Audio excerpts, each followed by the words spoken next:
गौरी, आज मेरे बेटे का भी जन्मदिन है और आपके बेटे जग्गू का भी। हम ऐसा करते हैं, दोनों बच्चों का जन्मदिन एक साथ ही मना लेते हैं। सारे पक्षी एक ही जगह इकट्ठे हो जाएंगे। बच्चे भी बहुत खुश होंगे ऐसे। गरीब चिड़िया, मेरा और तुम्हारा क्या मुकाबला है। मैं अमीर कौवी हूँ और तुम ठहरी गरीब चिड़िया। जाओ, अपने बेटे का जन्मदिन अपने घर ही जाकर मनाओ। गौरी, मैं सोच रही थी हमारे दोस्त पक्षी सोच में पड़ जाएंगे कि वो मेरे घर आए कि आपके घर जाए। तेरे घर कोई भी नहीं जाएगा, तुम चिंता ना करो, सब मेरे घर ही आएंगे। गरीब के घर कौन जाता है।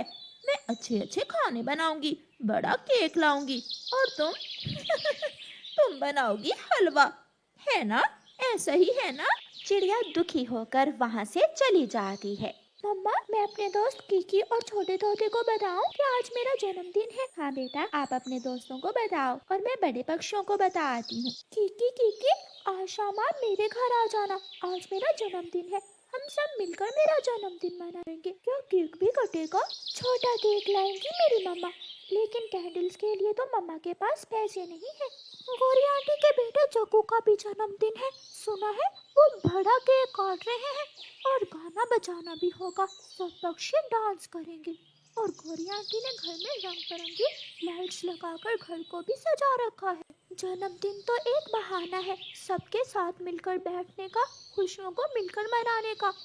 मैं इंतजार करूंगा, आप जरूर आना। तोते भैया, शाम होते ही आप आ जाना, मैं इंतजार करूंगी। कुकू ने कहा था कि मैं सबको बुलाऊं। चिड़िया, मैं वादा नहीं करता, देखूंगा, अगर टाइम हुआ तो जरूर आऊंगा। जैसे ही चिड़िया वहाँ से जाती है, गोरी कौवी आ जाती है। तोते, पता है ना, आज मेरे बेटे जग्गू का जन्मदिन है। तुम्हारे लिए तो स्पेशल मैंने अमरूद वाला केक मंगवाया है। अमरूद वाला केक? वो तो बहुत स्वादिष्ट होता है। जब खाओगे तो फिर बताना। मिठाइयाँ, फूलों का रस, कोक, पेप्सी, चाय सब मिलेगा। शाम से पहले ही आ जाना और हम सब रात को केक काटेंगे मेरे जग्गू के जन्मदिन का। गौरी कौवी तोते को बताकर कबूतर के पास जाती है। कबूतर कबूतर, आज मेरे जग्गू का जन्मदिन है। मैंने तरह तरह के खाने बनाए हैं। आज का खाना तुम मेरे घर से ही खाना और हम सब मिलकर मेरे बेटे के जन्मदिन का केक काटेंगे। लेकिन गौरी, अभी अभी मुझे चिड़िया भी बता कर गई है कि उसके बेटे का भी जन्मदिन है। मुझे तो वहाँ जाना है।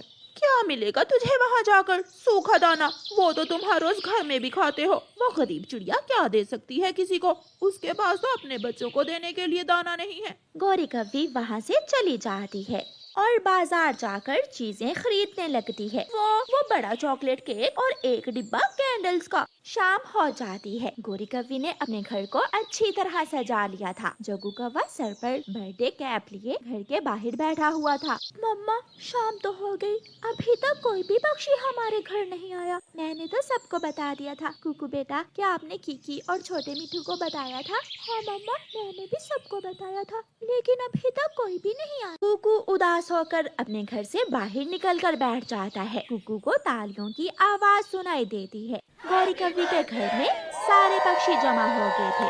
कबूतर, तोता, उनके बच्चे, बुलबुल, सारे पक्षी ही गौरी के घर में थे। गौरी ने सच ही कहा था कि एक गरीब के घर कौन जाता है। जग्गू के जन्मदिन का केक कटता है, तालियां बजती हैं और सारे पक्षी जग्गू को जन्मदिन की बधाई देते हैं। Happy birthday to you.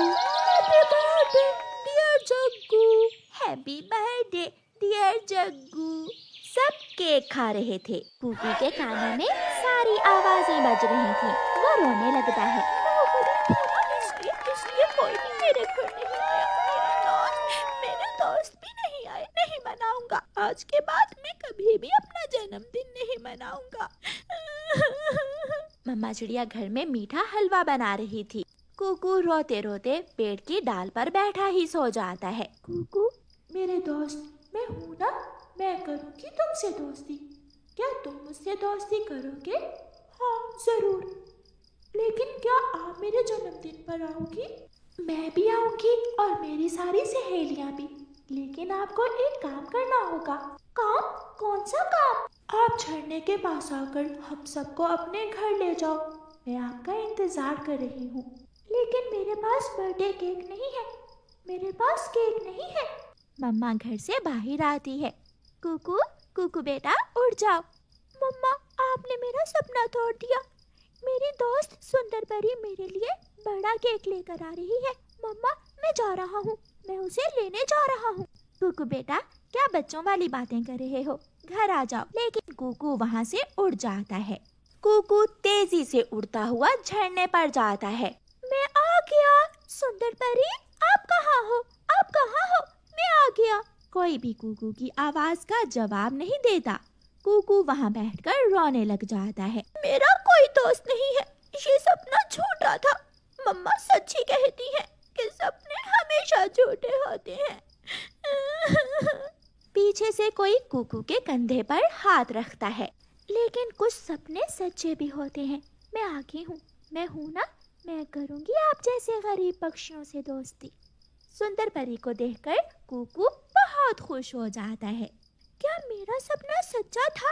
हाँ, मैं ही आपके सपने में आई थी। आप मेरे साथ चलें, हम यूं गए और यूं आए। फिर सुंदर परी कुकू को लेकर बादलों की तरफ उड़ जाती है। मेरी सारी सहेलियां आ जाएं, सब आ जाएं।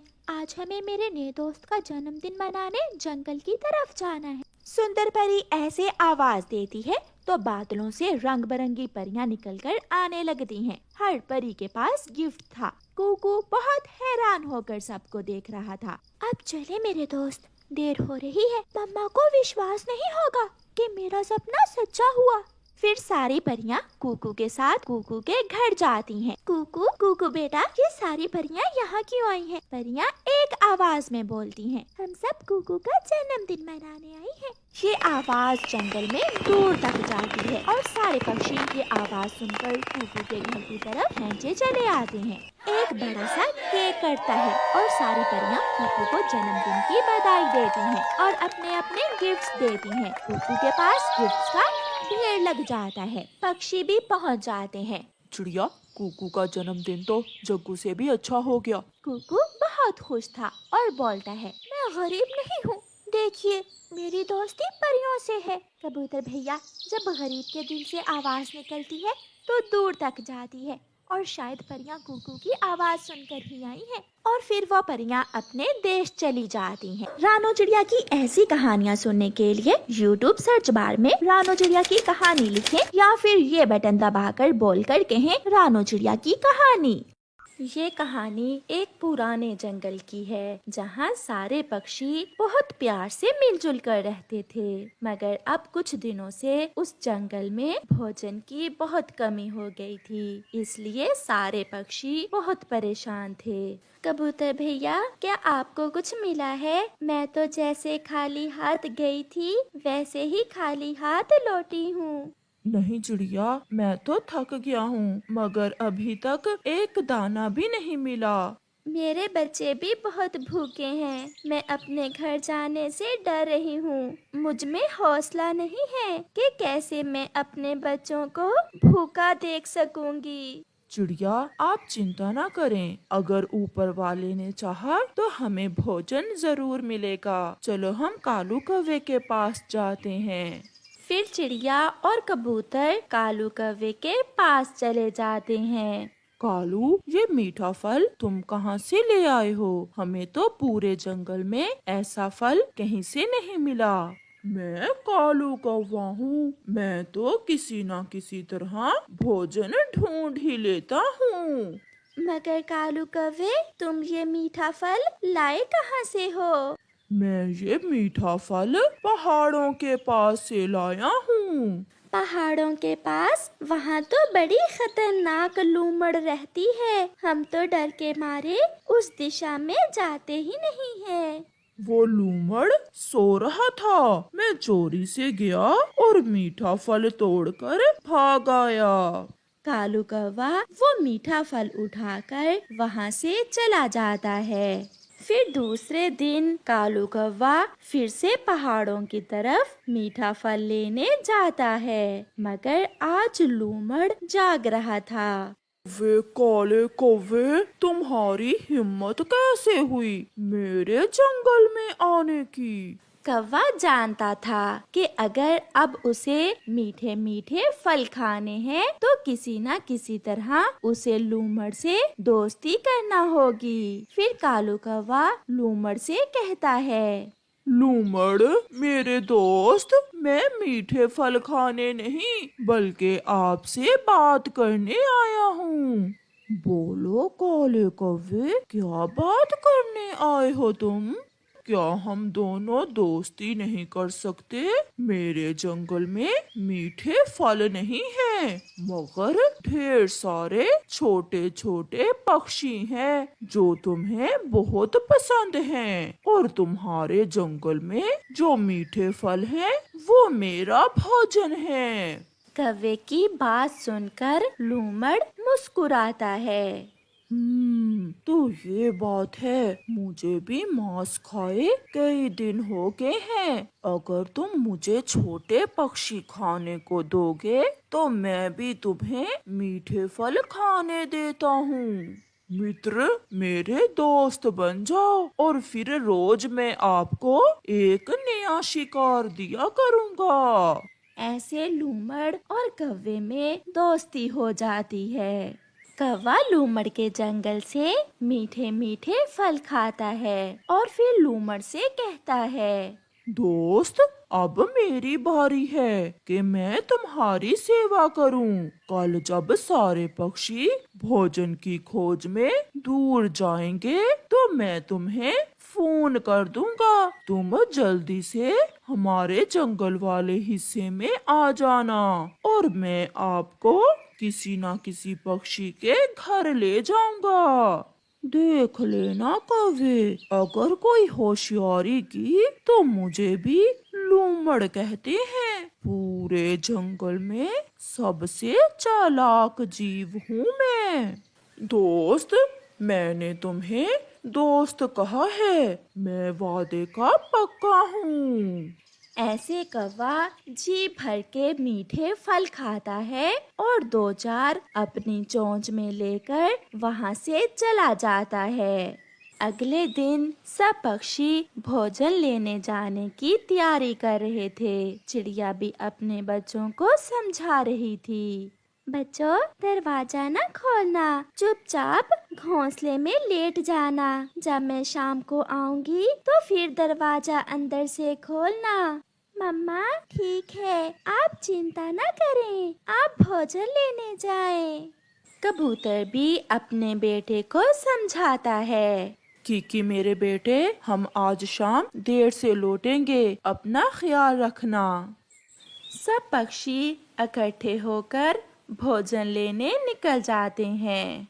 पीछे से कालू कौवा भी अपने घर से निकलता है। जंगल खाली है, लगता है सब चले गए। अच्छा मौका है, मैं अभी अपने लूमड़ दोस्त को बुलाता हूँ। फिर कालू कौवा अपना फोन निकालकर लूमड़ का नंबर मिलाता है। हाँ कौवे, क्या आ जाऊँ मैं? जल्दी आ जाएं, दोस्त सब चले गए हैं और मैं बेरी के पेड़ पर बैठा आपका ही इंतजार कर रहा हूँ। लूमड़ भागता है। वो बहुत तेजी से पक्षियों के इलाके में पहुंच जाता है। स्वागत है आपका दोस्त, आप मेरे साथ साथ चले। फिर कौवा लूमड़ को सबसे पहले कबूतर के घर के पास ले जाता है। लूमड़ दोस्त, ये कबूतर का घर है और उसका छोटा सा बच्चा घर में अकेला ही है। तुम आसानी से उसे खा सकते हो, मगर घर का दरवाजा तो बंद है। मैं अभी दरवाजा खुलवाता हूँ। फिर कालू कौवा कबूतर के घर के पास जाकर कहता है, कि मैं हूँ आपका चाचा कौवा, जल्दी से दरवाजा खोलो। देखो तो मैं अपने कीकी बेटे के लिए क्या लेकर आया हूँ। कालू चाचा, ये तो कालू चाचा की आवाज है। ऐसा कहते हुए कीकी दरवाजा खोलने आगे बढ़ता है, मगर वो दरवाजे के सुराख में कालू कौवे के साथ लूमड़ को देखकर रुक जाता है। हाँ हाँ बेटा, जल्दी करो, अब खोल भी दो दरवाजा। चाचा कौवे, कुंडी ऊपर है और मेरा हाथ कुंडी तक नहीं जा रहा। कोई चीज नीचे रख लो, जल्दी करो, मैं तुम्हारे लिए केले लेकर आया हूँ। मगर कीकी कौवे की मकारी समझ जाता है। वो दरवाजा नहीं खोलता। कौवे, अपना वादा पूरा करो और मुझे जल्दी से कोई पक्षी खाने को दो, मुझे बहुत भूख लगी हुई है। चलो दोस्त, ये कबूतर का बच्चा बहुत तेज है, हम चिड़िया के घर जाते हैं। फिर कालू कौवा लूमड़ को साथ लेकर चिड़िया के घर जाता है और आवाज बदलकर कहता है, बच्चों बच्चों, मैं हूँ आपकी मम्मा। चलो हम नदी पर जाते हैं, जल्दी से दरवाजा खोलो। गुड़िया, मम्मा आ गई है। मगर कुकू, ये आवाज तो मम्मा की नहीं है। जल्दी करो कौवे, मुझे बहुत भूख लगी है, मुझसे और इंतजार नहीं होता। लूमड़ दोस्त, सब्र करो, क्योंकि सब्र का फल मीठा भी होता है और स्वादिष्ट भी। बच्चों, अब खोल भी दो दरवाजा। मम्मा, आपकी आवाज को क्या हुआ है? मैं बताती हूँ, पहले दरवाजा तो खोलो। मगर बच्चे भी बहुत तेज थे। वो चुपचाप बैठ जाते हैं और दरवाजा नहीं खोलते। काले कौवे, तुमने मुझे धोखा दिया, मेरे मीठे फल भी खाए और मुझे बदले में कुछ भी नहीं दिया। दोस्त, अब आप वापिस चले जाएं, क्योंकि अब पक्षियों के आने का समय हो गया है। मैं कल जरूर आपको कोई ना कोई शिकार मार कर दूंगा। अगर ऐसा ही करना था तो मुझे क्यों बुलाया था? लूमड़ बहुत गुस्से में वहाँ से चला जाता है। कौवा भी घर जाकर सो जाता है। सब पक्षी वापिस आ जाते हैं। किकी भी अपने पापा को सारी बात बताता है। पापा पापा, कौवे चाचा के साथ बड़ा लूमड़ था, मगर मैंने भी दरवाजा नहीं खोला। तो वो काला कौवा हमारे साथ ऐसा भी कर सकता है, हमें अब उसका कुछ ना कुछ जरूर करना होगा। कबूतर भागा भागा चिड़िया के पास जाता है। चिड़िया के बच्चों ने भी अपनी मम्मा को सारी बात बता दी थी। कबूतर भी पहुंच जाता है। चलो मेरे साथ चलो, अगर अब कुछ ना किया तो ये कौवा हमारे बच्चों को मरवा देगा। मगर कहाँ कबूतर भैया? तुम चलो। फिर कबूतर और चिड़िया जल्दी से लूमड़ के पास जाते हैं और थोड़ी दूर बैठकर लूमड़ से कहते हैं, लूमड़ जी, वो कौवा हमारा दोस्त नहीं बना तो आपका कैसे बन सकता है? वो आपको मरवाना चाहता है, इसलिए तो वो तुम्हें हमारे पास लेकर गया था। और लूमड़ जी, हमने सोचा कि एक बार आपको सारा सच बता देते हैं, फिर ही आपको मारेंगे। उस कौवे की इतनी हिम्मत के लूमड़ को उल्लू बनाए। कल आए वो, मैं उसे मजा चखाऊंगा। चिड़िया और कबूतर वापिस चले जाते हैं। दूसरे दिन कौवा भी मजे मजे के मीठे फल खाने लूमड़ के पास पहुंच जाता है। मगर लूमड़ तो कौवे का ही इंतजार कर रहा था। दोस्त, आज तो आपको मैं छोटे पक्षी जरूर दूंगा, बस थोड़ा इंतजार करो। मेरे दोस्त, मेरे पास आओ, मैंने तुम्हारे लिए 2 मीठे मीठे आम रखे हुए हैं। आमों का सुनकर कौवा जल्दी से लूमड़ के पास जाता है और लूमड़ कौवे को पकड़कर मार देता है। ऐसे काले कौवे को बुरे काम की सजा मिलती है। प्यारे दोस्तों, इस कहानी से हमें सीख मिलती है, हमेशा अपने दोस्तों के साथ मिलजुल कर रहें, क्योंकि जो गड्ढा तुम दूसरों के लिए खोदोगे खुद भी उसमें गिर सकते हो।